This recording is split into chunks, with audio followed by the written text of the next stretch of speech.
हाँ जी भाई, तो एक्सरसाइज चल रही है हमारी क्या 9.1, इसका नाम क्या है एप्लीकेशंस ऑफ ट्रिग्नोमेट्री। इसमें हम क्या सीख रहे हैं, एप्लीकेशन लिखना। ठीक है, चलिए तो 3 क्वेश्चन कर लिया हमने। क्वेश्चन नंबर 4 देखिए भाई, क्वेश्चन नंबर 4 क्या कहता है। क्वेश्चन नंबर 4 कह रहा है कि the angle of elevation. Angle of elevation सुनते ही हमारे दिमाग में क्या आना चाहिए कि भैया हम ऊपर देख रहे हैं। ठीक है, चलिए of the top of a tower, यानी कि एक टावर है। ओके, एक क्या है भाई, टावर है। टावर का मतलब एक बिल्डिंग है, इस तरीके से। From a point on the ground, यानी कि ग्राउंड पर एक पॉइंट है, ग्राउंड पर एक पॉइंट है, यहाँ से हम इस टावर के टॉप तक का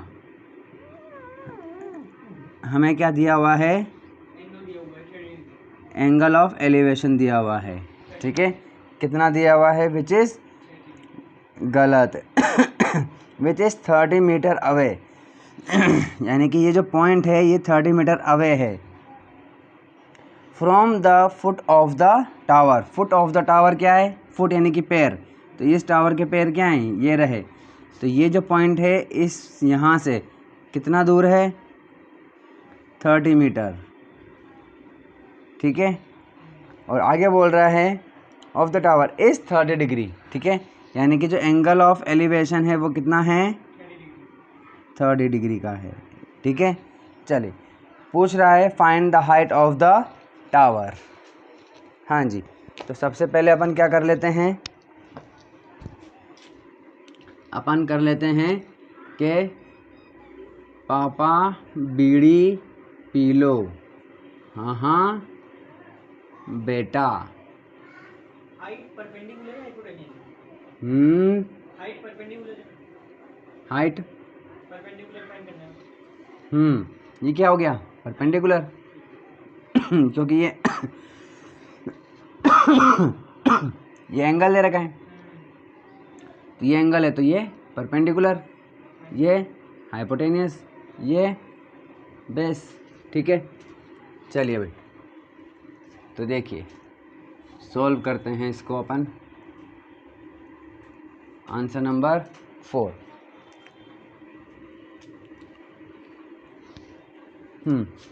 ये ए है, ये बी है और ये सी है। ठीक है, तो हमें ए बी फाइंड करना है। ठीक है, बी सी दिया हुआ है 30 मीटर। ठीक है भाई, चलिए और एंगल ऑफ एलिवेशन थीटा दिया हुआ है कितना भाई, 30 डिग्री। चलिए हाँ जी, अब बेस और परपेंडिकुलर में क्या रिलेशन है भाई, बेस और परपेंडिकुलर ये रहा, तो यहाँ पर क्या आता है, 10 आता है। तो tan theta is equal to perpendicular, या यहाँ पे लिख लेना सिंस। ठीक है, परपेंडिकुलर अपॉन बेस। थीटा की वैल्यू कितनी है भाई, tan 30 डिग्री। चलिए इज इक्वल टू परपेंडिकुलर क्या है हमारे पास, ए बी। बेस क्या है हमारे पास, बी सी। चलिए tan 30 की वैल्यू कितनी है भाई हमारे पास, 1/√3। चलिए ए बी की वैल्यू फाइंड करनी है, बी सी की वैल्यू 30 है। क्या कर देंगे, क्रॉस मल्टीप्लाई, तो 30 × 1 कितना हो जाएगा, ए बी लिख लूँ पहले, A B is equal to 30 × 1 30 upon में क्या, √3। मैथ्स का रूल कहता है कि भैया नीचे अंडर रूट नहीं होना चाहिए। रेशनलाइज कर देंगे, जिससे रेशनलाइज करते हैं उसी से इंटू कर देते हैं, उसी से डिवाइड कर देते हैं।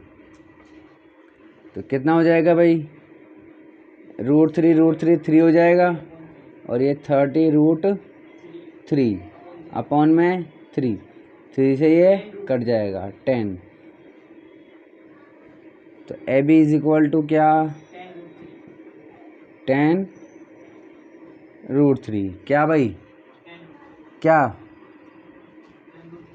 10√3 kg, तो मीटर, क्योंकि हाइट फाइंड कर रहे हैं और मीटर में दिया हुआ है, यही आंसर है। ठीक है ना। चलिए अब करते हैं क्वेश्चन नंबर 5।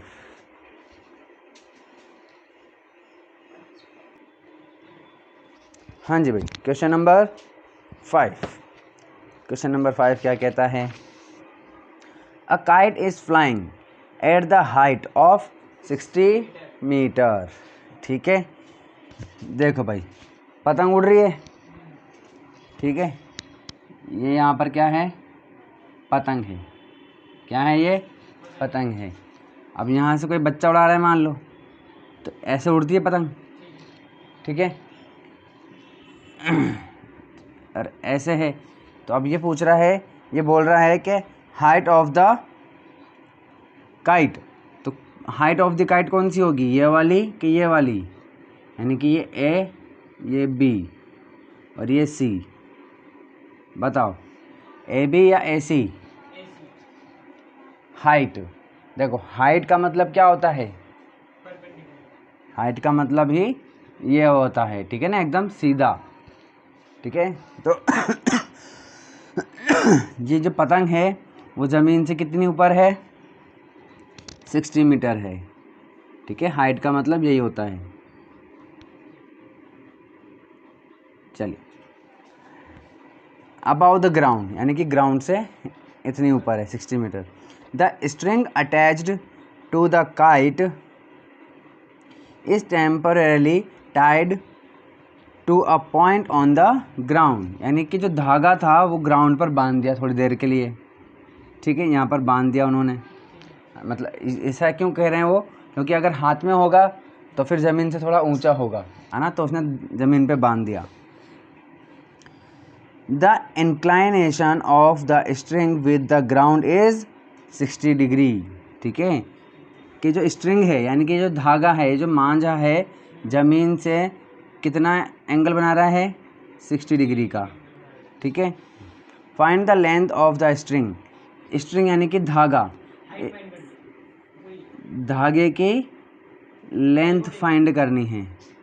ठीक है, चलिए, assuming that there is no slack in the string, देखो जब हम पतंग उड़ाते हैं तो जो मांझा है, जो धागा है, वो एकदम स्ट्रेट नहीं रहता, वो थोड़ा ऐसे जाता है, वो ऐसे कर्व जाता है ना। तो इसने पहले ही कह दिया कि भाई जो धागा है ना, ये जो मांझा है एकदम स्ट्रेट है ना, बिल्कुल भी स्लैक नहीं है, ऐसा झुला हुआ नहीं है, बिल्कुल सीधा है। ठीक है, तो आपको ये फाइंड करना है, तो कोई बड़ी बात है क्या, नहीं है। तो आंसर नंबर 5। तो क्या कह रहा है ये, देखिए ये एंगल है तो ये परपेंडिकुलर हो जाएगा, ये 90 डिग्री का एंगल है तो ये हाइपोटेनियस है, बचा हुआ क्या हो जाएगा, बेस।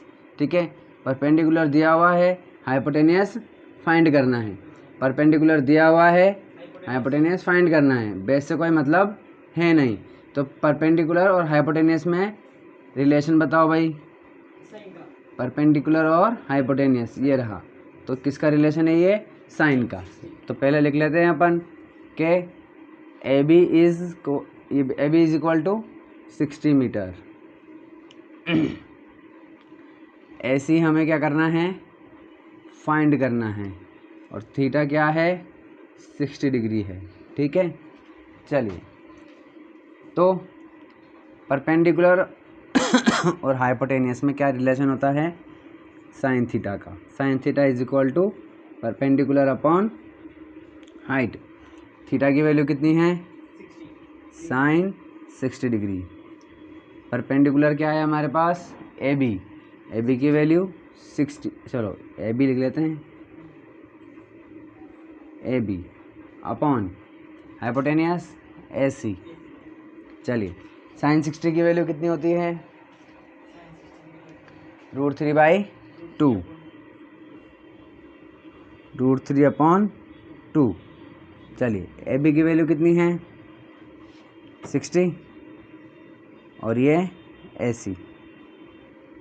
हाँ जी भाई, क्या कर देंगे क्रॉस मल्टीप्लाई कर देंगे, ठीक है। ए सी इधर आ जाएगा, क्या हो जाएगा ए सी √3 इज इक्वल टू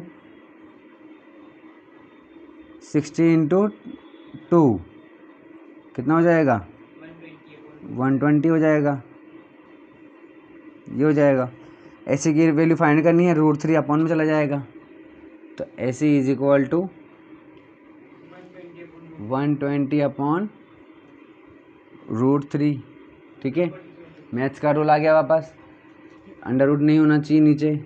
रेशनलाइज करेंगे, रेशनलाइज कैसे करते हैं, ऊपर नीचे √3 से इंटू करते हैं, जो भी यहाँ है उसी से इंटू करते हैं, ठीक है। तो ये कितना हो जाएगा 120 √3 अपॉन में 3, √3 इंटू √3 क्या हो जाएगा 3 हो जाएगा। अब 3 से ये कट जाएगा 4 टाइम, 40 टाइम हो जाएगा। चलिए तो ये हो जाएगा क्या 40 √3 ए सी, बट 40 √3 क्या केजी, तो मीटर, क्योंकि लेंथ पूछ रहा है। ये लो, क्वेश्चन नंबर 5 भी कंप्लीट हो गया। अब क्या करते हैं क्वेश्चन नंबर 6। हाँ जी भाई, क्वेश्चन नंबर 6 क्या बोल रहा है क्वेश्चन नंबर 6, अ 1.5 मीटर टॉल बॉय, एक लड़का है जिसकी हाइट कितनी है 1.5 मीटर है, ठीक है। देखिए भाई, ये लड़का है, ठीक है, हाइट कितनी है इसकी 1.5 metre. Is standing at some distance from a 30 metre tall building, ठीक है। एक 30 मीटर टॉल बिल्डिंग है, ठीक है, इतना काफ़ी है, इससे कुछ दूरी पर खड़ा हुआ है।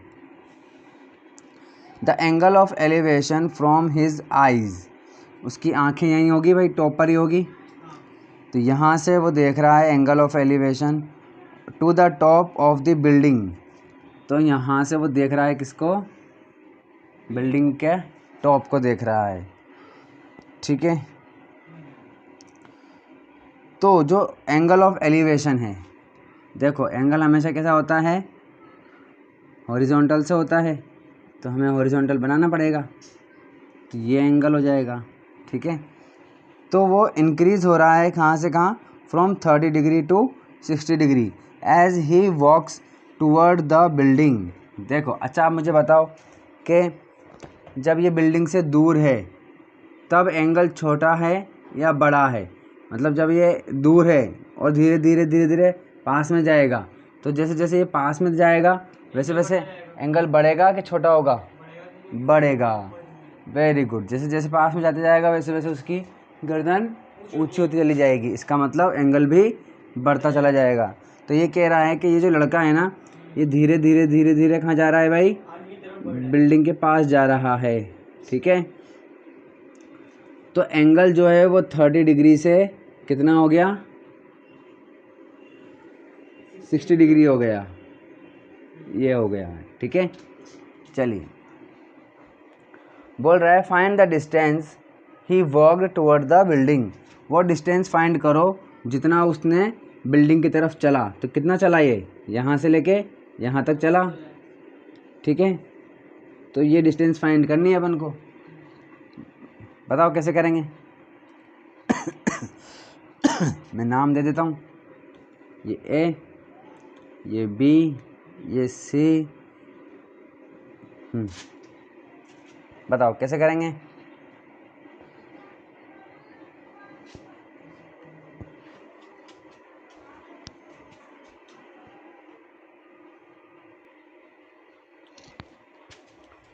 तो हमें क्या फाइंड करना है कि ये जो लड़का यहाँ खड़ा है ये टावर की तरफ कितनी दूर चला, है ना, कि उसका एंगल कितना हो गया, 60 डिग्री हो गया। तो कितना चला भाई वो, यहाँ से लेके यहाँ तक, इसको डी बोल देते हैं, ठीक है। तो हमें सी डी फाइंड करना है। क्या फाइंड करना है? सी डी फाइंड करना है। अब देखो इनको भी अगर अपन नाम दे दें ए बी सी डी, इसको दे देते हैं ई एफ जी, ठीक है। तो हमें यहाँ साफ साफ दिख रहा है कि जो बी सी है ये इक्वल होगा किसके, जी ई के, ठीक है। और सी डी जो है वो इक्वल होगा किसके, ई एफ के, ठीक है। तो हम बस क्या ले लेते हैं, ये वाले ट्रायंगल ले लेते हैं, ठीक है, ठीक है ना। एक तो ये वाला ट्रायंगल ले लेंगे, यानी कि अगर हमने जी ई की वैल्यू फाइंड कर ली, ठीक है, अगर हमने जी ई की वैल्यू फाइंड कर ली इसका मतलब बी सी की वैल्यू फाइंड हो गई, ठीक है। इसी तरीके से अगर हमने जी एफ की वैल्यू फाइंड कर ली इसका मतलब हमने क्या फाइंड कर लिया, बी डी की वैल्यू फाइंड कर ली, ठीक है। चलिए तो हम क्या करेंगे, पहले तो हम जी ई निकाल लेंगे। जी ई कैसे निकालेंगे, ये वाला ट्रायंगल से, ठीक है, ए जी ई से जी ई निकल जाएगा। फिर हम ये वाले ट्रायंगल से जी एफ निकाल लेंगे, ठीक है। फिर जी ई में से जी एफ माइनस कर देंगे तो क्या बचेगा, ई एफ बचेगा, ठीक है। शाबाश, है ना। देखो हाँ जी, in triangle A ji E, in triangle A जी ई, ए जी ई मैं यही बना लेता हूँ, ये लो, ठीक है। ये ए जी ई एंगल कितना है इसका, 30 डिग्री है, ठीक है। हाँ जी, और हमें हाइट भी दी हुई है किसकी भाई, बिल्डिंग की, ठीक है। ये बिल्डिंग की हाइट दी हुई है हमें 30 मीटर, कितनी दी हुई है, 30 मीटर, 1.5 माइनस करेंगे, है ना। बट हम ट्रायंगल कितना ले रहे हैं, ए जी तक का ले रहे हैं, तो ये 1.5 मीटर है, ठीक है। ये इसके इक्वल है, तो ए जी कितना हो जाएगा, 28.5 मीटर हो जाएगा, ठीक है। चलिए तो यहाँ पर हमारे पास ए जी जो है वो कितना है, 28.5, जी ई फाइंड करना है। तो देखो भाई ए जी कितना है, 28.5 मीटर, ठीक है। जी ई फाइंड करना है, थीटा कितना है, 30 डिग्री, ठीक है।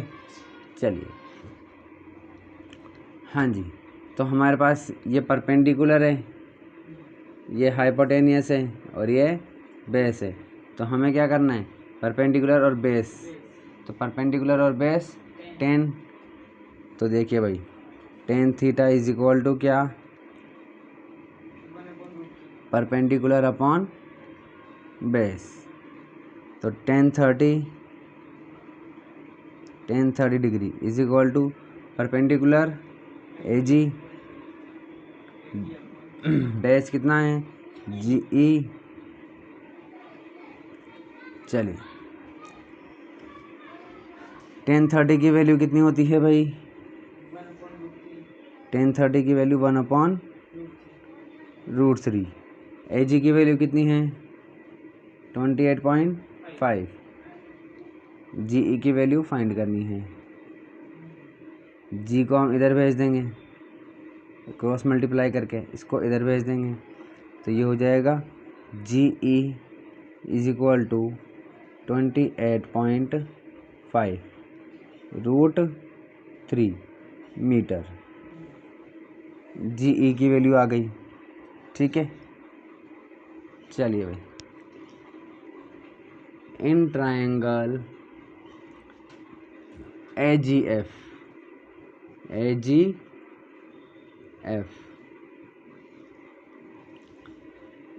देख लो भाई, इधर बना लेता हूँ।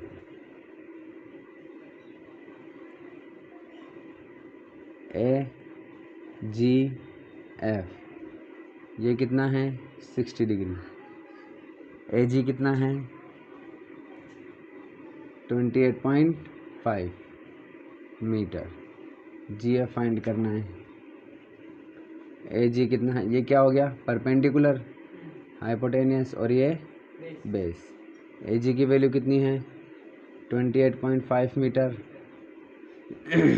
GF क्या करना है फाइंड करना है। थीटा कितना है 60 डिग्री। तो परपेंडिकुलर और बेस टेन थीटा। 60 चलो 1060 कर लेते हैं डायरेक्ट।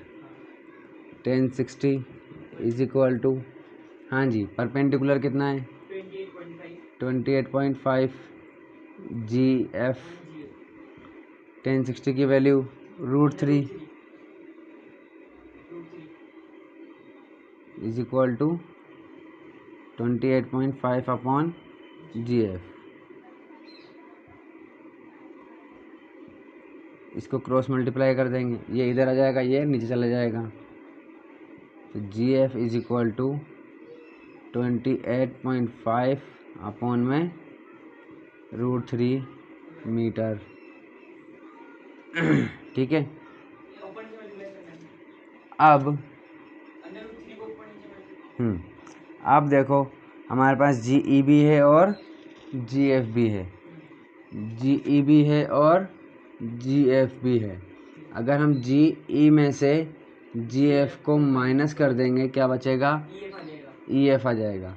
और EF क्या है CD है, तो EF ही दूर चला वो। ठीक है, तो माइनस कर देते हैं।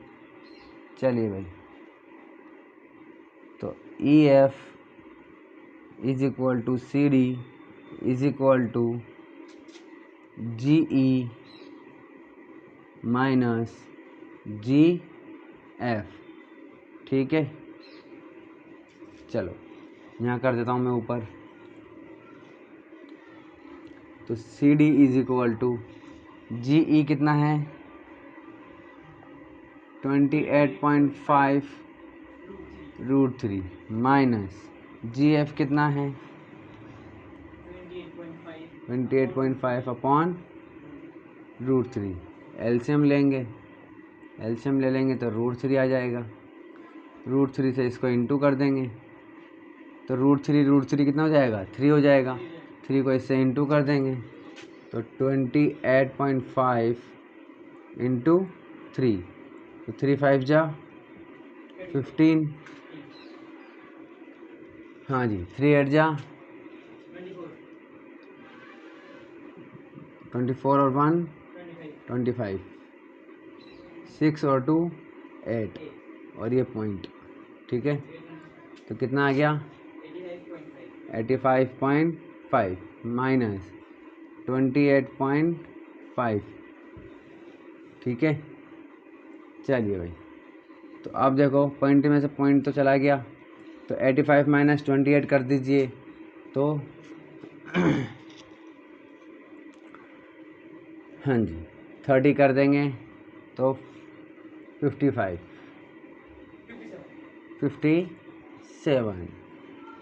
तो कितना बचेगा CD is equal to 57 upon में √3 इंटू में √3 अपॉन √3, तो कितना हो जाएगा ये 57 √3 अपॉन में 3। चलिए कट जाएगा इससे ये